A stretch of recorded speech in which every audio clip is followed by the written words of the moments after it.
Elías se materializó en el umbral como si la pesada puerta de roble hubiera sido una membrana atravesable. No hubo golpe, ni el raspado familiar de la llave en la cerradura, solo el repentino y absoluto bloqueo de la luz de la calle por su silueta. Sofía, que estaba doblando la ropa en la sala, un ritual perezoso de domingo por la tarde, dejó caer una pila de sábanas blancas que cayeron al suelo sin hacer ruido, amortiguadas por la alfombra gruesa. Elías estaba allí y se veía horrible. El olor fue el primer impacto, un aroma acre que era la antítesis del perfume suave de detergente de la casa.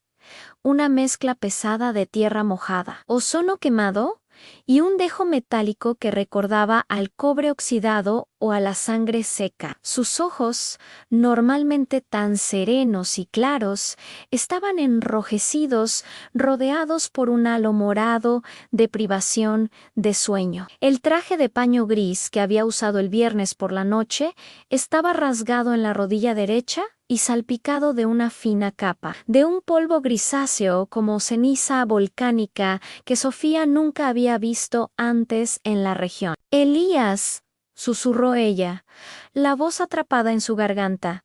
¿Dónde estabas? Él parpadeó, la luz del vestíbulo pareciéndole excesivamente brillante, casi hiriente. Se tambaleó hacia adelante, apoyándose en el marco de la puerta como si estuviera aprendiendo a usar sus extremidades de nuevo. La tensión en su rostro era la de un hombre que acaba de terminar una carrera de kilómetros, no la de alguien que supuestamente regresaba de una corta visita a una obra. «Estoy aquí, Sofía», dijo él, su voz ronca, sorprendido por la extraña profundidad de su propio sonido. Dios, la luz. La luz era terrible. Pensé que nunca se iba a apagar Ansé. Llevó una mano temblorosa a la frente. ¿Qué hora es? ¿Las 4 de la mañana? Me quedé dormido en la camioneta. Disculpa, debí haberte llamado. ¿Cuánto tiempo he estado fuera? 2 o 3 horas.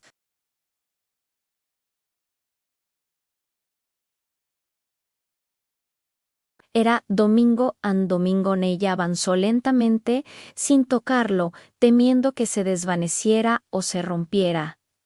Elías, no son las 4 de la mañana, son las 3:10 de la tarde. Él soltó una carcajada seca, un sonido áspero y sin humor que terminó en un jadeo.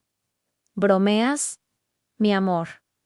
No es divertido. Acabo de salir del sitio de construcción. Vi el sitio, ajusté las mediciones del terraplén, estaba exhausto. Debe ser una interrupción en el reloj de mi celular.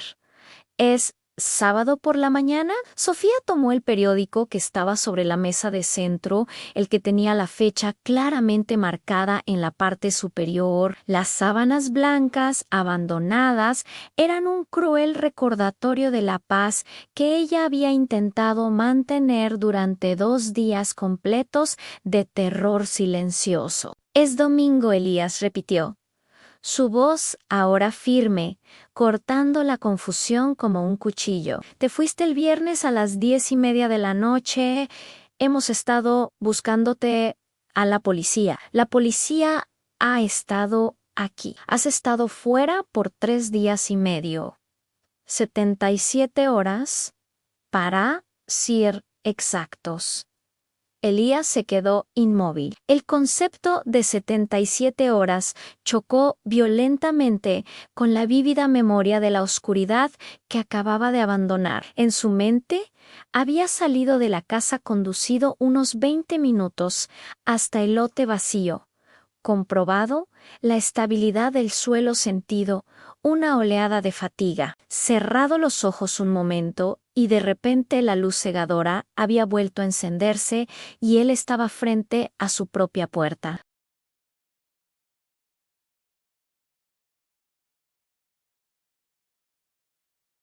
No, no, Sofía, ¿te equivocas? Mira mi ropa. Mira el reloj. de mi pulsera a no, estoy sucio. Solo tengo algo de polvo y mi reloj. Sí. Mira, levantó su muñeca. El reloj analógico, un modelo suizo que apreciaba por su precisión, estaba detenido. Se había parado a las 10:48 p.m. en 18 minutos después de que él saliera el viernes. Pero lo más extraño no era el reloj detenido, sino el teléfono que Sofía le tendió, recuperado del bolsillo de su chaqueta.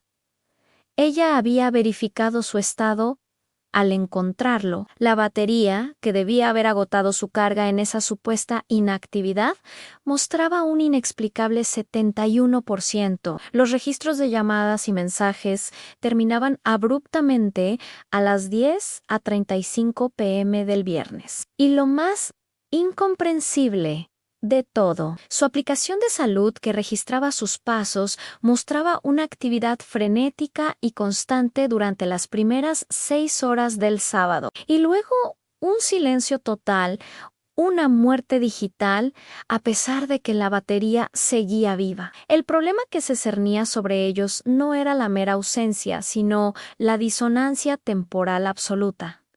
Elías no tenía amnesia en el sentido tradicional, tenía una memoria perfectamente intacta de un lapso de tiempo que era objetivamente falso. Él juraba por el rigor de su propia percepción que solo habían pasado horas, tal vez la corta noche de viernes a sábado. Su realidad subjetiva se había divorciado de la realidad consensuada del mundo. El mapa mental no encaja, murmuró Elías, volviendo a su formación de arquitecto, tratando de cuadricular el evento. Si fueran 3 días, yo estaría deshidratado, hambriento, mi barba estaría más crecida. Pero mírate, estás vestida para ir a misa y tienes la cara de haber llorado un siglo.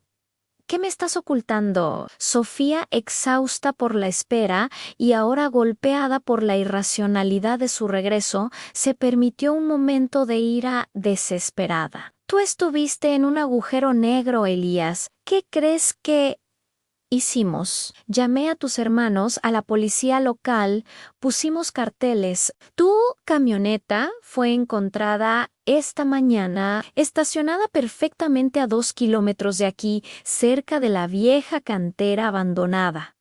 La cantera en Elías recordó haber estado cerca, recordó la última sensación antes de la luz, un viento frío y un sonido muy bajo, como el zumbido de un transformador enorme que no tenía sentido en esa zona rural. La investigación de los siguientes momentos se centró en los detalles físicos del hombre que regresó. Sofía lo obligó a sentarse mientras ella le examinaba los brazos. En su antebrazo izquierdo, Sofía encontró lo que parecía una quemadura superficial o un moretón muy extraño, pero no era ninguna de las dos cosas. Era una serie de líneas finas ligeramente elevadas, dispuestas en una matriz geométrica que parecía un circuito impreso rudimentario. Era frío al tacto. Elías no sentía dolor al presionarlo. ¿Qué es esto, Elías? Él examinó el patrón con la misma meticulosidad con la que inspeccionaba un plano de cimentación. No tengo idea. No me golpean esto. Esto no es una lesión, es una marca. Mientras Sofía buscaba el botiquín, Elías se puso de pie, incapaz de permanecer quieto. El mundo para él se movía con una lentitud exasperante. Los movimientos de Sofía eran deliberados y pesados. La luz que entraba por la ventana se filtraba con una densidad casi palpable. Si su mente había experimentado el paso del tiempo en un estado acelerado, ahora, de vuelta a la normalidad, todo parecía ir a cámara lenta. Intentó lavarse la cara, pero el reflejo en el espejo era un choque brutal, aunque su barba no había crecido, el equivalente a 3 días. Parecía apenas un sábado por la mañana. Sus ojos eran los de un anciano. Había líneas de tensión alrededor de su boca que no estaban allí el viernes. La piel estaba tensa y pálida. Algo en su metabolismo había quemado días de energía en lo que a él le parecieron horas. El conflicto interno escaló rápidamente, convirtiéndose en pánico. Como arquitecto, Elías vivía para la estructura, la medición y la verificación. El tiempo era el ladrillo fundamental de su existencia. Ahora, esa fundación había sido dinamitada. Si fueran 3 días, mi sed sería insoportable, razonó, tomando un vaso de agua y bebiendo lentamente, notando que, aunque tenía sed, no era una sed de inanición, era una sed ligera, la de una mañana después de una noche de sueño reparador, no la de 3 días de vagabundeo. Este desajuste fisiológico era su primer ancla real de que su percepción era la correcta y que el mundo estaba equivocado. Pero el mundo persistía. Sofía le mostró los mensajes de voz de su hermano, la nota del policía que había visitado la casa. La evidencia era abrumadora, irrefutable. 3 días se habían evaporado del calendario, dejando solo un rastro fantasma en la mente de Elías Angum. Patrón de pensamiento comenzó a emerger mientras Sofía le ayudaba a quitarse la chaqueta llena de ceniza gris. Elías se detuvo. De repente, el anillo en su anillo de bodas, de oro blanco, se sentía flojo, lo giró en su dedo. Se lo había quitado y puesto todas las mañanas durante 10 años. Sabía exactamente cómo se sentía. Ahora, bailaba ligeramente. Era una diferencia diminuta, casi imperceptible, pero para Elías era una anomalía crítica. No se trataba de que el anillo se hubiera estirado, sino de que su dedo se había encogido o su densidad había cambiado. Solo un poco de inflamación. Elías, estás estresado, dijo Sofía, tratando de ofrecer una explicación mundana. No, no lo entiendes. Esto es la evidencia de una transformación. Algo me ha acelerado. Sofía, algo ha forzado mi cuerpo a consumir 3 días de recursos en un puñado de horas. El desarrollo de su teoría fue frenético. Si solo habían pasado horas para su conciencia, pero 3 días para el exterior, la energía consumida durante ese lapso de horas debía ser inmensa y el almacenamiento de memoria ultra comprimido. ¿Qué tipo de proceso podría generar tal desequilibrio temporal? Elías recordó el único detalle vívido de su sueño a la luz. No era una luz blanca, sino de un tono morado oscuro, casi ultravioleta, y venía acompañada de una presión ensordecedora. No era oscuridad, sino una saturación de luz que aplastaba la percepción. Se dirigió al espejo de nuevo. Su reenganche con la realidad objetiva, siendo el reflejo de un hombre que se negaba a aceptar su propia imagen. Se miró el rostro del domingo por la tarde, sintiendo la mente del viernes por la noche. Se dio cuenta de la crueldad de su regreso. Él había vuelto, pero los 3 días que Sofía había pasado en agonía eran reales, eran tangibles en sus ojeras, en el temblor de sus manos. Él le había robado ese tiempo, aunque creyera que solo había tomado una siesta prolongada.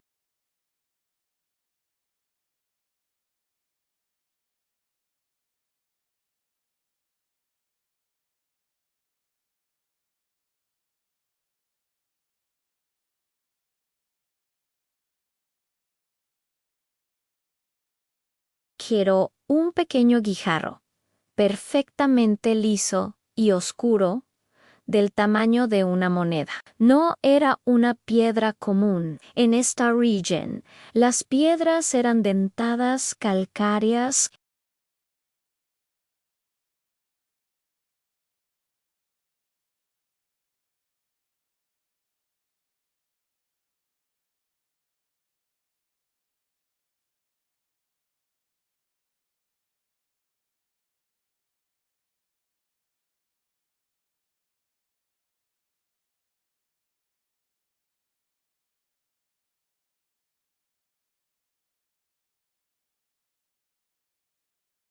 Zumbi, el sonido bajo y constante que había escuchado en la cantera antes de la luz morada. La piedra era un ancla, un fragmento de un lugar que no era la Tierra, o al menos no era la Tierra en el tiempo que él recordaba.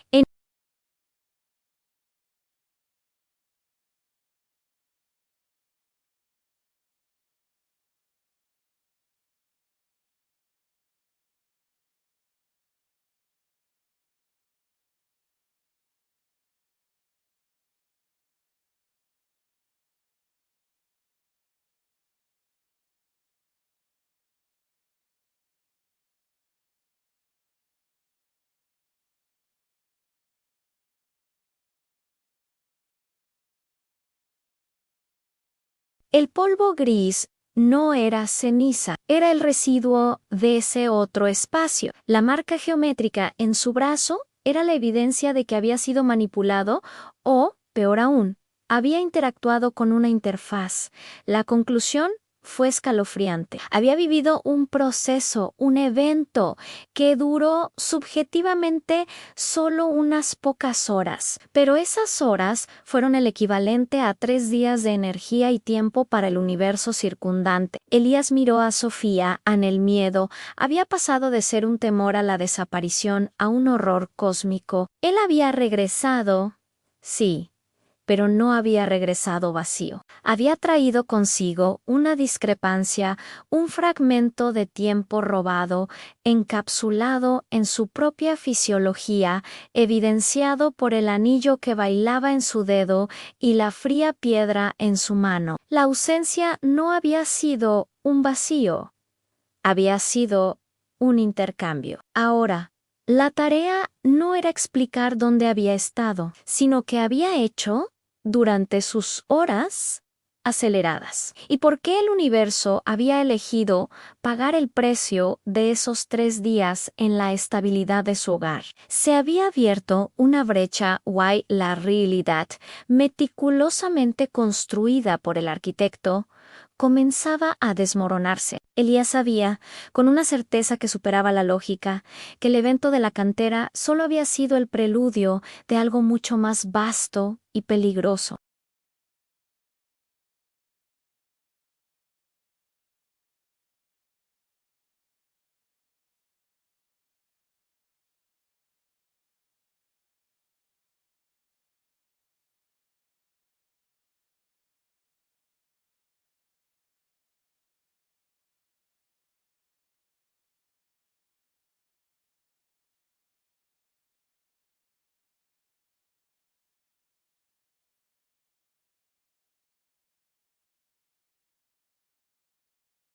El consultorio médico era un santuario aséptico de incredulidad, un contraste brutal con el pantano temporal en el que Elías había estado inmerso. La luz, blanca y fría filtrada a través de las persianas venecianas, caía sobre el rostro del doctor Valera, un hombre de ciencia dura cuyos ojos reflejaban la frustración de tratar con una verdad que la física no había codificado. Elías, lo entiendo. La disociación es una respuesta común al trauma extremo, dijo el doctor, su voz monótona y desprovista de juicio, lo cual, paradójicamente, hacía que sus palabras resonaran con una acusación más profunda. Elías, sentado al borde de la camilla, con las manos aferradas a la sábana de papel, sentía el peso de las 72 horas perdidas como si fueran cadenas físicas. No estaba loco. Sabía que no lo estaba. La sensación de haber experimentado el tiempo a través de un jarabe espeso y pegajoso era demasiado real, demasiado vívida.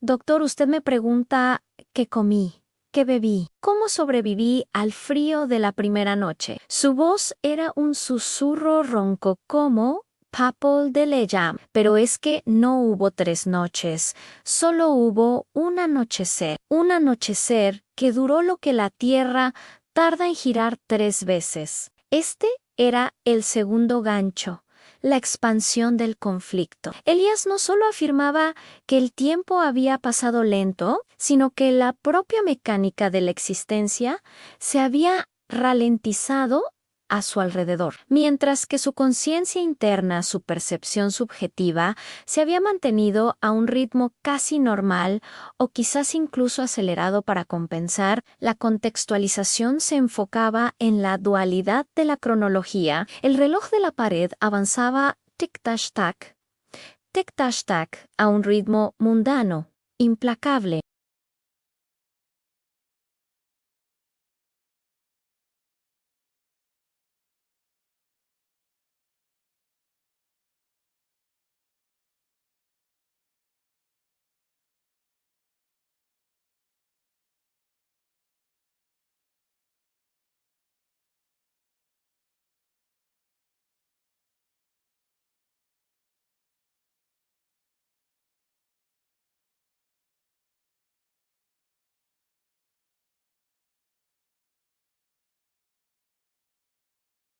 En mis horas, prosiguió Elías, fijando sus ojos dilatados en el doctor, pasé la mayor parte del tiempo observando. Aquí se abrían los open loops. ¿Qué había observado? La gente que lo había buscado, los helicópteros, el movimiento de las sombras. Elías tenía que describir la realidad externa vista a una velocidad acelerada, como un carrete de película que se reproduce demasiado rápido. Bajo la hipnosis sugerida por el doctor Valera, más como una herramienta para calmar la supuesta histeria que para buscar la verdad.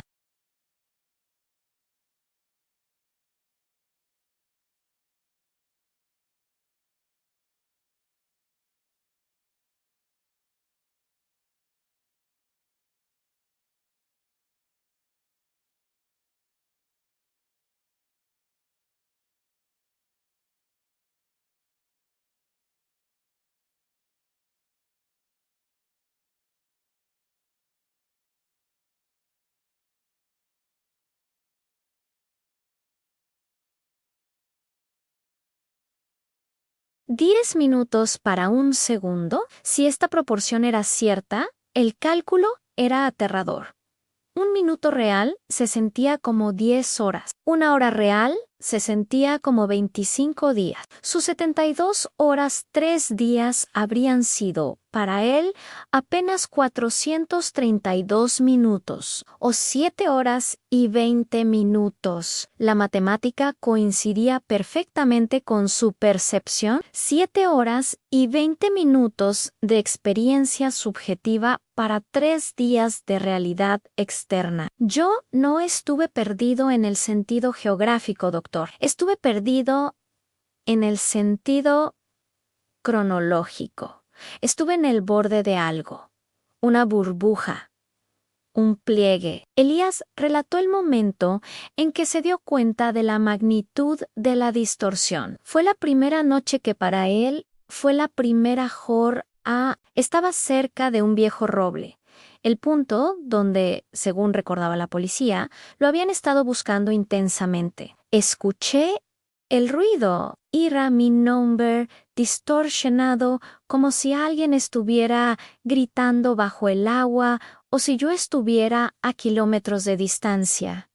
Luego vi la linterna, una luz estroboscópica, frenética. Aquí estaba el asterisk pattern interrupt asterisk y la prueba incipiente. Vi a mi hermano David corriendo un doctor. David corre a una velocidad normal, pero en ese lugar, en esa hora lenta, él se movía como un insecto agitado, hiperactivo. Su zancada era un borrón, un trazo. Lo vi aparecer y desaparecer detrás de un tronco en lo que para mí fue el tiempo necesario para inhalar y exhalar 2 veces lentamente.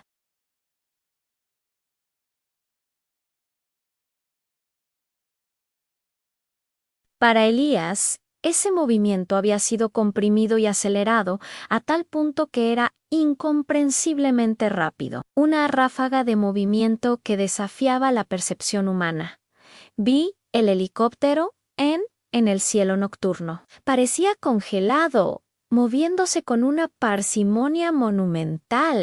Pero el sonido. El sonido que producía, en lugar de ser un womp womp wing, era un zumbido continuo y profundo, como si las aspas estuvieran girando a miles de revoluciones por segundo. Era la velocidad normal del rotor, pero percibida por mi oído desacelerado. El ruido que usted escucharía si pusiera un disco a 10,000 revoluciones por minuto. Elías describió cómo esta observación, esta ventana a la realidad acelerada, lo había sumido en un pánico absoluto, la comprensión de que no era él quien estaba lento, sino el universo circundante que avanzaba a toda velocidad, robándole vida y tiempo. Pasaron horas, doctor, solo horas de pánico silencioso, donde cada respiración me parecía un esfuerzo de minutos,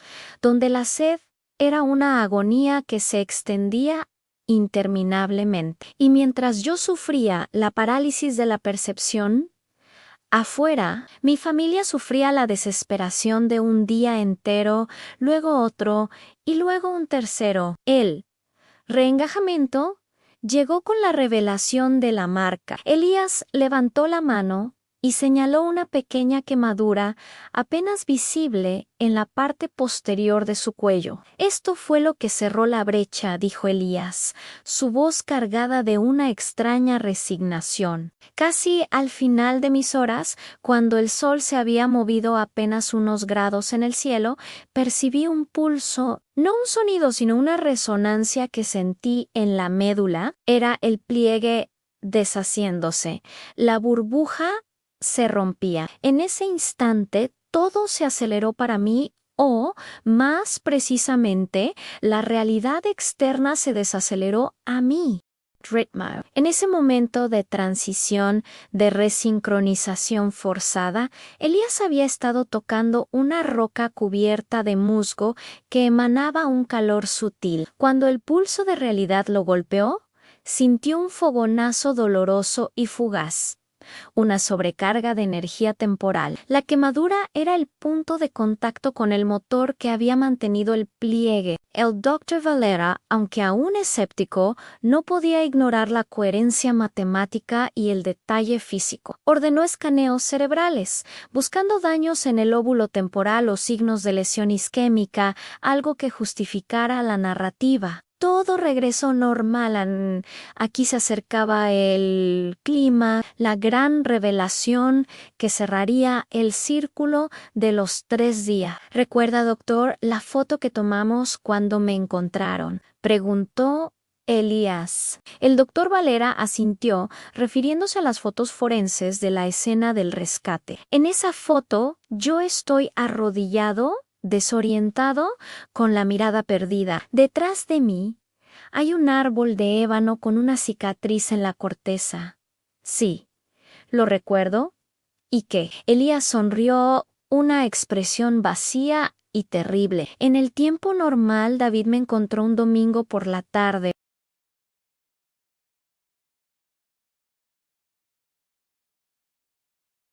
Recuerdo que David, desesperado, me llamó por teléfono. En mi lentitud temporal, el timbre del móvil fue un tono continuo y chirriante. ¿Doloroso de escuchar? ¿Qué duró lo que parecieron 20 minutos subjetivos? No pude contestar. Continué. El viernes por la mañana, en el tiempo normal, Elías enfatizó la palabra normal con amargura. Mi hermano David, antes de que lo encontraran, había dejado algo en la base de ese árbol. David estaba convencido de que, si yo estaba allí, necesitaba saber que no me habían olvidado.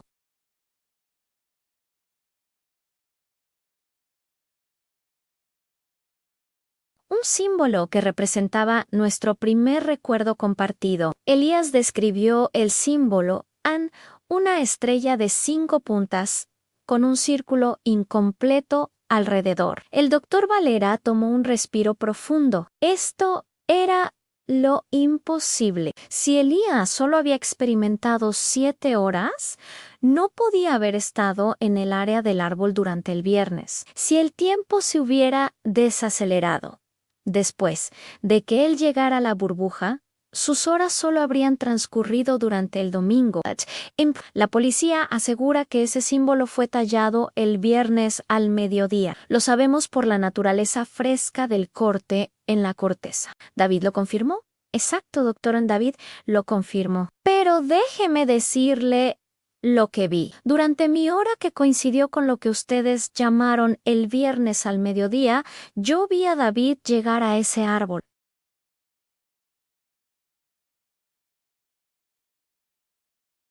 Lo vi moverse con esa velocidad irreal y aterradora, su brazo subiendo y bajando en un parpadeo, tallando lo que para mí fueron minutos de trabajo concentrado. Yo estaba a 20 metros de él. Yo pasé lo que para mí fue la mayo, era parte de mi segundo día, subjetivo, observando ese árbol. Vi la herida de la corteza secarse lentamente, milímetro a milímetro. Vi la savia coagularse en un proceso que duró lo que para mí fueron horas. Elías había sido testigo presencial del paso de los 3 días desde su propia prisión temporal. Él vio a la realidad moverse a una velocidad vertiginosa. El tallado en el árbol que en el mundo real tardó 5 minutos. Elías lo había experimentado como un fragmento extendido de su tiempo.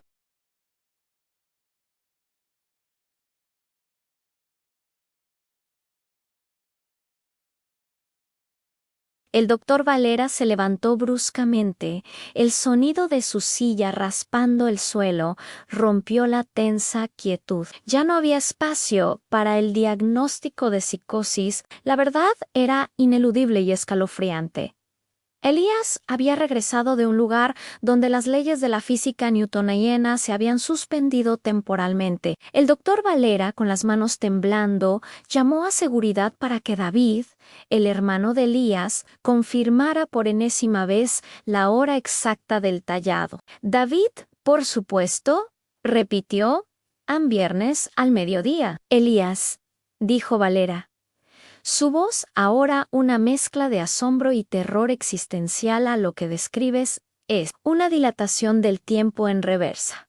Usted no viajó en el espacio, viajó en el tiempo relativo. La conclusión fue devastadora. No para el mundo, que enterraría la historia bajo el manto del sensacionalismo y la psiquiatría, sino para Elías. Fue dado de alta no por estar curado, sino por ser un fenómeno inexplicable que no podía ser contenido por la medicina tradicional. La policía cerró el caso como desaparición temporal con amnesia inducida por estrés, pero Elías sabía la verdad. El peo final fue su nueva realidad. Él ya no percibía el tiempo como los demás. Los segundos se sentían largos, las horas eternas.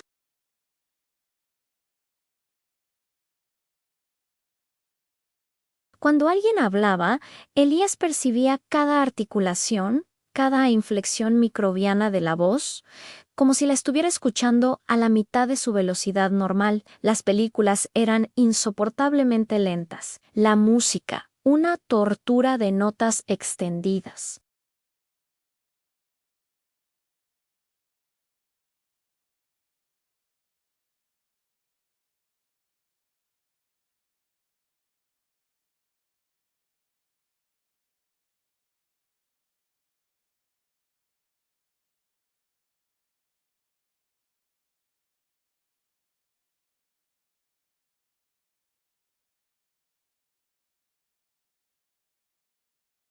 Elías se retiró a la cabaña cerca del roble El punto de contacto nunca buscó respuestas científicas, pues sabía que la ciencia solo codifica lo que es regular, no lo que es milagroso y terrible. Sabía que la burbuja existía, sabía que el tiempo era solo una variable flexible. Su única compañía era el TIC Tech de un viejo reloj de péndulo, cuya cadencia intentaba igualar, sin éxito, la nueva y lenta sinfonía de su existencia. Él regresó 3 días después, jurando que solo habían pasado horas. Y ahora, en la cronología normal, le tomaría el resto de su vida ajustar la lentitud de su alma al apresurado ritmo del universo. A menudo me pregunto, meditaba Elías, mirando el sol que se movía, para él, con la languidez de un moribundo, ¿qué pasaría si la próxima vez que la burbuja temporal se abra sea al revés?